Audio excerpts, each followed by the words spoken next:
এই নকশাটি দিয়ে আপনি আপনার শত্রুকে কঠিন বিপদের মুখে ফেলতে পারবেন। নিয়ম জানতে অবশ্যই সম্পূর্ণ ভিডিওটি দেখতে হবে। যদি কেউ স্কিপ করে ভিডিওটি দেখেন তাহলে হয়তোবা ভিডিওর কোনো গুরুত্বপূর্ণ স্টেপ আপনার মিস হয়ে যেতে পারে, যার কারণে এই ভিডিওটি আপনার কোনো কাজে নাও আসতে পারে। তাই অবশ্যই আপনাকে সম্পূর্ণ ভিডিওটি দেখতে হবে এবং ভিডিওটি শেয়ার করে আপনার টাইমলাইনে রেখে দিবেন, যাতে করে প্রয়োজনের সময় আপনি এই নকশাটি দিয়ে আপনার শত্রুকে কঠিন বিপদে ফেলতে পারেন, তাকে শিক্ষা দিতে পারেন, যাতে করে সে আপনার সাথে আর কখনোই শত্রুতা করতে না পারে। দর্শক, অনেক সময় দেখা যায় যে আপনার আশেপাশে পরিচিত কিংবা অপরিচিত অনেক শত্রু থাকে, যারা প্রতিনিয়ত আপনার ক্ষতি করতে চায়, আপনাকে অন্যায়ভাবে অত্যাচার করে আপনার উপর। আবার অনেক সময় দেখা যায় যে নিজের বন্ধু বান্ধবের মধ্যেও অনেক প্রকার শত্রু থাকে, যারা পিছন থেকে আপনার ক্ষতি করতে চায়। আপনি চাইলেই তারা যে আপনার ক্ষতিটা করতে চায় সেটা উল্টো তাদের দিকে করতে পারবেন। দেখা যায় অনেক সময় আপনার ব্যবসায় প্রতিষ্ঠানেও অনেক ধরনের মানুষ আছে, অনেক ধরনের শত্রু আছে, তারা ক্ষতি করতে চায়। তারা জাদু টোনার মাধ্যমে আপনার ব্যবসা নষ্ট করে দেয়, ব্যবসায় আয় উন্নতি হয় না। তখন আপনি চাইলেই তাদের উপর এই যে তদবিরটি আছে এটি প্রয়োগ করতে পারেন এবং আপনি আপনার ব্যবসায় উন্নতি আনতে পারেন।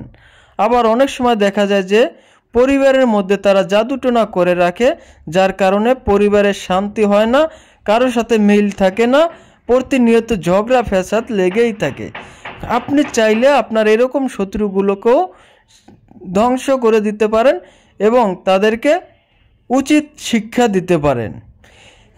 এজন্য প্রথমেই আপনাকে ওই শত্রুকে চিহ্নিত করতে হবে, অর্থাৎ কে বা কাহারা আপনার এই ক্ষতিগুলো করতেছে। আপনি যদি তাদেরকে চিহ্নিত করতে পারেন তাহলেই আপনি এই নকশাটি প্রয়োগ করে তাদের যে ক্ষতিগুলো আছে সেগুলো তাদের দিকে ফিরিয়ে দিতে পারবেন। এজন্য প্রথমেই আপনি একটা সাদা কাগজ নেবেন এবং ওই কাগজে আপনি লাল কালির একটা বল পেন দিয়ে আমার দেয়া নকশাটি আঁকবেন। হুবহু আমি যেভাবে নকশাটি লিখেছি আপনারা এইভাবেই লিখবেন। যদি সম্ভব হয় আপনারা মেশকো জাফরান কালি দিয়ে লিখবেন। মেশকো জাফরান কালি সংগ্রহ করতে না পারলে আপনারা লাল কালির বল পেন দিয়ে নকশাটি লিখবেন। এরপরে নকশার নিচে যে শত্রুর নাম স্থানটা আছে ওই স্থানে আপনি আপনার কাঙ্ক্ষিত সেই ব্যক্তির নামটি লিখবেন। লেখা হয়ে গেলে নকশাটি আপনি একটা মোমবাতির আগুন অথবা দেশলাইয়ের আগুনে জ্বালিয়ে দেবেন এবং ধোঁয়াগুলো আপনি ফু দিয়ে অথবা হাত দিয়ে বাতাসের মাধ্যমে শত্রুর বাড়ির দিকে দিয়ে দিবেন।